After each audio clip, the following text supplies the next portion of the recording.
Assalamualaikum warahmatullahi wabarakatuh. Perkenalkan, nama saya Rahma Nurbi Fadlika Lisani Arkana. Di sini saya akan membahas tentang pengukuran, penilaian, tes, evaluasi, terus instrumen penilaian dan indikator capaian kompetensi atau ICK. Yang pertama adalah pengukuran. Pengukuran adalah proses pemberian angka terhadap hasil belajar peserta didik berdasarkan aturan tertentu. Tujuannya untuk mengetahui sejauh mana siswa mencapai tujuan pembelajaran. Tujuan dari pengukuran yaitu ada juga mengumpulkan data tentang kemampuan siswa, pengetahuan dan keterampilan siswa. Kemudian menentukan baseline kemampuan siswa sebelum pembelajaran. Fungsinya yaitu mengidentifikasi kemajuan siswa selama pembelajaran dimulai. Kemudian penilaian. Penilaian adalah proses pengumpulan dan pengolahan informasi untuk menentukan capaian hasil belajar siswa. Penilaian juga membantu menentukan nilai atau skor siswa berdasarkan kriteria yang telah ditentukan. Penilaian juga membantu mengidentifikasi kekuatan dan kelemahan siswa dalam suatu pembelajaran. Kemudian tes. Tes merupakan alat atau prosedur sistematis untuk mengukur kemampuan atau pengetahuan tertentu pada individu.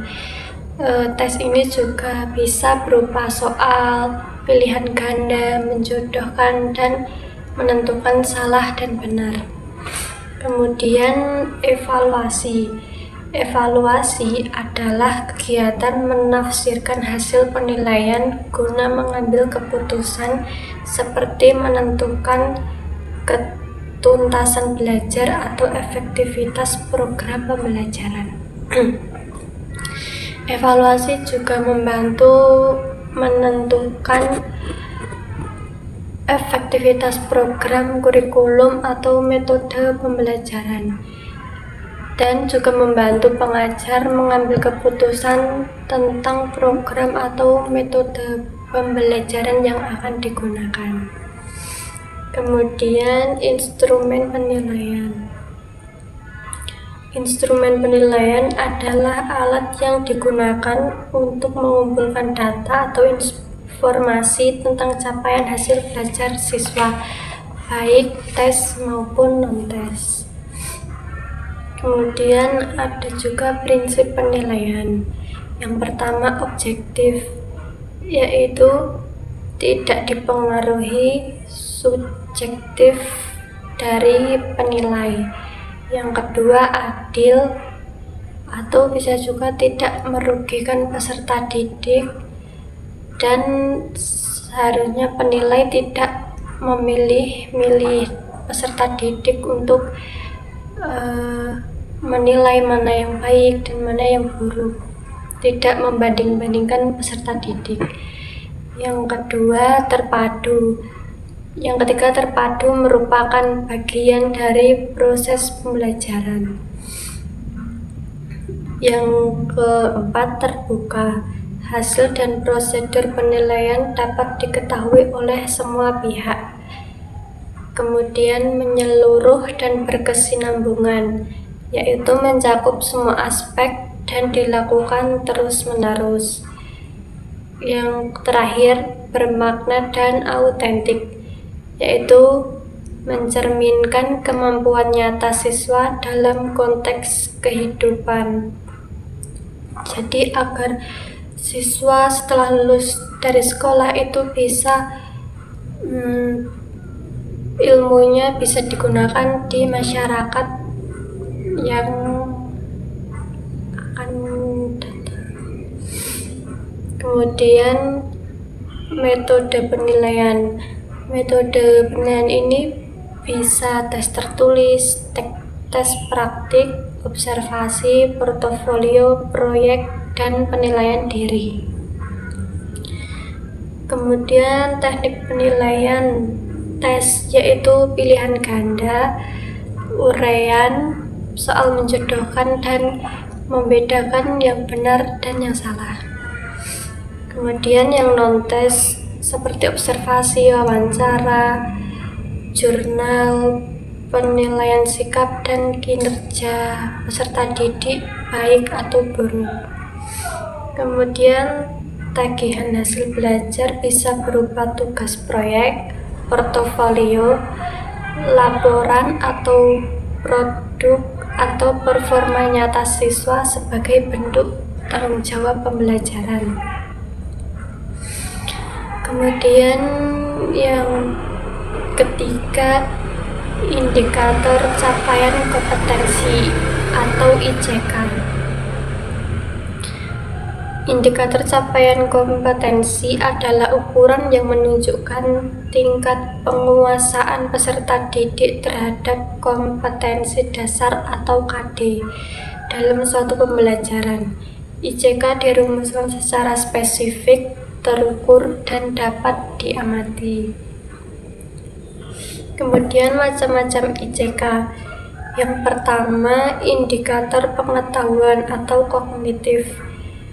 Indikator pengetahuan ini bisa berupa mengukur kemampuan berpikir, memahami, menganalisis, dan mengevaluasi. Yang kedua, indikator keterampilan atau psikomotorik, yaitu mengukur kemampuan melakukan atau menghasilkan sesuatu. Yang ketiga, indikator sikap atau afektif, yaitu mengukur sikap, nilai, dan karakter dalam proses pembelajaran.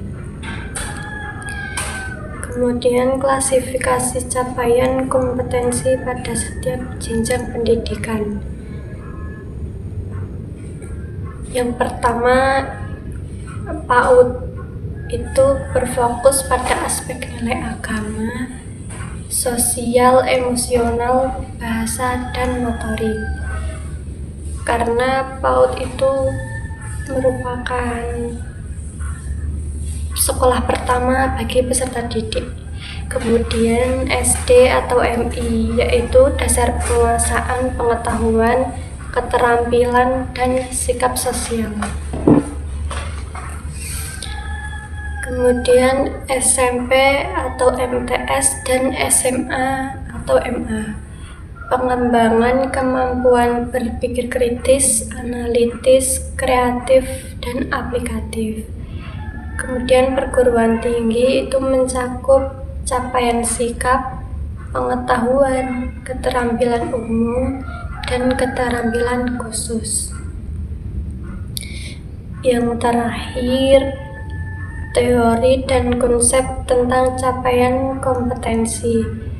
Konsep capaian kompetensi berakar pada pendidikan berbasis kompetensi yang menekankan pada kemampuan nyata peserta didik. Indikator capaian disusun dari tingkat kemampuan rendah hingga tinggi. Dalam konteks Indonesia, capaian kompetensi disesuaikan dengan Kerangka Kualifikasi Nasional Indonesia atau KKNI sebagai standar pencapaian belajar. Nah, jadi ICK ini sangat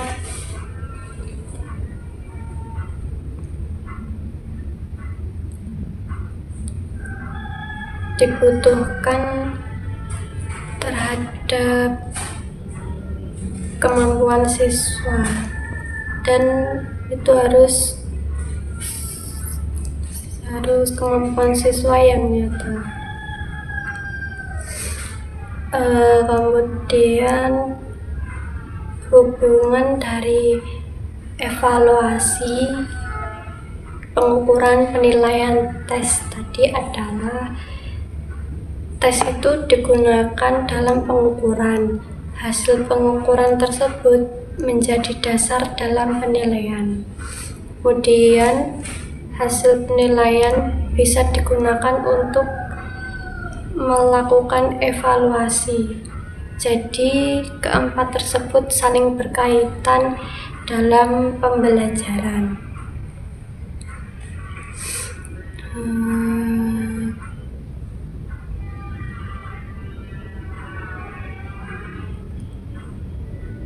Konsep capaian kompetensi berakar pada pendidikan berbasis kompetensi atau yang disebut competency based education, yang menekankan pada kemampuan nyata peserta didik, dan itu harus bersifat seperti bentuk instrumen penilaian tadi, yaitu terbuka, yang berarti hasil dan prosedurnya dapat diketahui oleh semua pihak dan mencakup aspek dan dilakukan terus-menerus. Mungkin sedikit penjelasan ini dari saya, kurang lebihnya mohon maaf. Wassalamualaikum warahmatullahi wabarakatuh.